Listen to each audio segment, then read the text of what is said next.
নমস্কার বন্ধুরা, আমি প্রিয়াঙ্কা। আমার আরও একটি নতুন ব্লগে আপনাদের সবাইকে স্বাগত জানাই।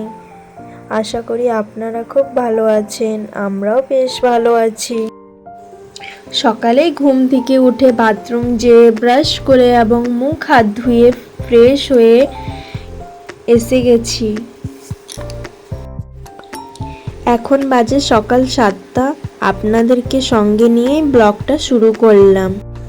প্রত্যেক দিনের মতন আজকেও চলে আসলাম আমার বিছানাটা গুছাতে। ঘুম থেকে উঠে এলোমেলো বিছানাটা দেখলে কেমন যেন লাগে, তাই ভাবলাম দিনটা একটু পরিপাটিভাবে শুরু করি।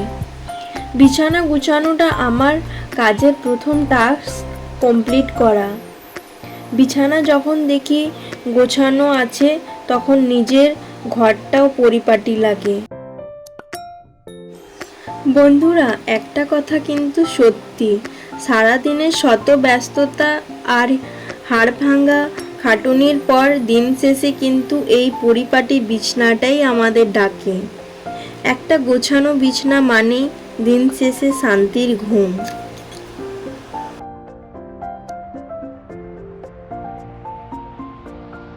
তাই নিজের জন্য হলেও বিছানাটা গুছিয়ে রাখা খুবই দরকার।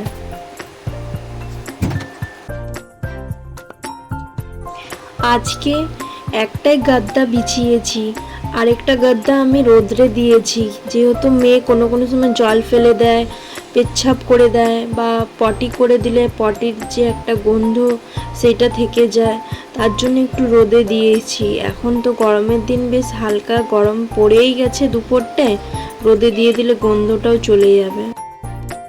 আমার ঘরটা বন্ধুরা ছোট বলে আমাকে খাটের নিচে অনেক কিছু জিনিসই রাখতে হয়, তাই আমি ডেলি খাটের নিচটা ভালো করে পরিষ্কার করে ঝাড়ু লাগাতে বা মুছতে পারি না। যতটুকু ফাঁকা খালি থাকে আমি ততটুকুই ঝাড়ু মেরে পরিষ্কার করে নিই। আর সপ্তাহে একদিন আমি ভালোভাবে খাটের নিচটা পরিষ্কার করে নিই।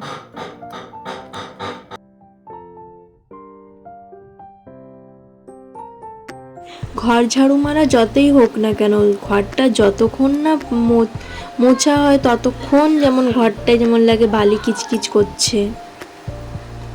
আর ঘরটা মুছে ফেললে একদম ঘরটা পরিষ্কার আর এত ভাল লাগে, শান্তি। যেহেতু আপনাদেরকে বলেইছিলাম আগের দিনে শ্রাবণের বাবা ছিল, তো রাত্রে দুধটা এনেছিল, তো সেটাকে সকালে গরম করে নিয়ে, আর মেয়েও ঘুম থেকে উঠিয়ে গেছিলো, ওকে মুখ ধুইয়ে তারপরে ড্রেস চেঞ্জ করে ওকেও আমি সকালের খাবারটা খাইয়ে দিলাম। আজকে সকালে কিছু বানিয়েছিলাম না, ইডলিওয়ালা আসে আমাদের গলিতে, ওনার কাছ থেকে ইডলি কিনে রেখেছিলাম। আমার মেয়ে ইডলিটা আমিও আজকে প্রথমবার দিলাম, কিন্তু খেলো ভালো। জামা কাপড়গুলো সকাল সকাল কেচে শুকিয়ে দিয়েছিলাম, আপনাদের সাথে সেটা শেয়ার করিনি। আর এরপরে মেয়ে অনেক কিছু খেলনা এদিকে এদিকে ছড়িয়ে রেখেছিল খেলার পরে, সেগুলোও গুছিয়ে রেখে দিয়ে চানটা আমি করতে যাব। চানটা করে নিলে তারপরে রান্নার দিকেও তো যেতে হবে দুপুরে।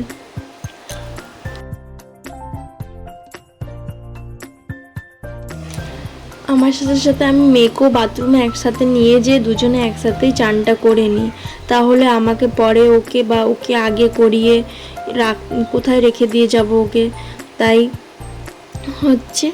একসাথে দুজনে চান করে নিই আর একসাথে দুজনে রেডিও হয়ে নিই, তারপরে যা বাকি কাজ আছে তাতে হাত দিই। চুলটাকে একটু গরমের দিন বলে গুটিয়ে রাখছি, ভালো লাগে না, কিচকিচ লাগে। ভাতটা বসিয়ে দিয়েছিলাম মেয়েকে যখন রেডি করতে গেছিলাম।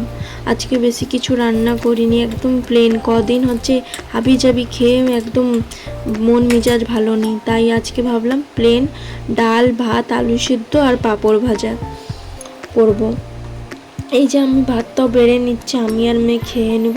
বেলা প্রায় হয়ে গেছে, 1:30 মতন বাজে।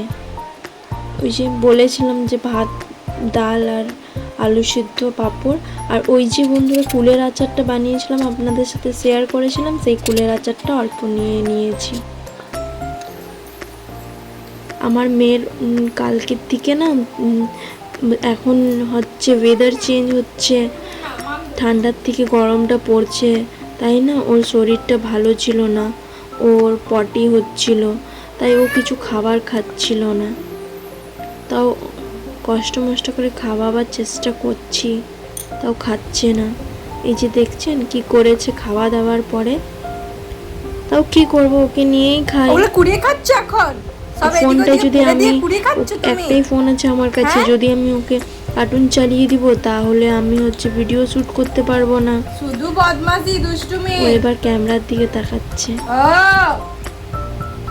মানে আমি একটু ওকে বকা দিচ্ছি, হ্যাঁ তুমি কেন করেছো এটা। এইখানে দিন পড়ার মেয়ের আর আমার কটা জামা কাপড় রাখি, সেইটা একদম এলোমেলো হয়ে গেছে।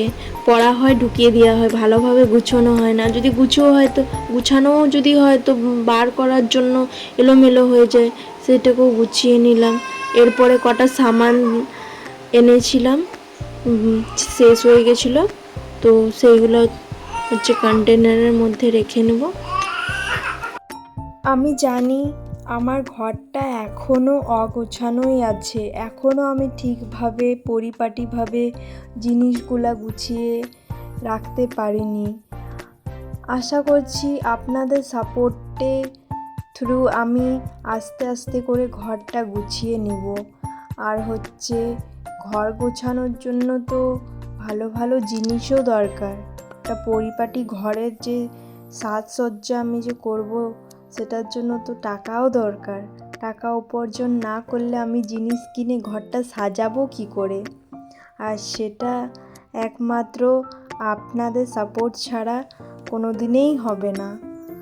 আর সেই জন্য আমি এই ইউটিউব জার্নিটা স্টার্ট করেছি, আর আপনাদের সাপোর্ট খুবই দরকার। ভিডিওটি যদি ভালো লেগে থাকে বন্ধুরা, তাহলে একটি লাইক করে দিবেন আর বন্ধুদের সাথে শেয়ার করবেন। আর আপনারা যদি ভিডিওটা দেখে যদি খুবই ভালো লেগেছে তাহলে একটা কমেন্ট করে, আর আপনারা যদি আমার ভিডিওটি প্রথমবার দেখছেন তাহলে চ্যানেলটিকে সাবস্ক্রাইব করে দিবেন আর পাশে থাকা বেল আইকনটা প্রেস করে দিয়ে আমাকে ভালোবাসা দিয়ে আমার পাশে থাকবেন। কালকে ফিরছি আরও আরেকটা নতুন ব্লগ নিয়ে। ততক্ষণের জন্য আপনারা সুস্থ থাকুন, ভালো থাকুন। আর আমার ব্লগটি দেখার জন্য অসংখ্য ধন্যবাদ। নমস্কার, টাটা, বাই বাই।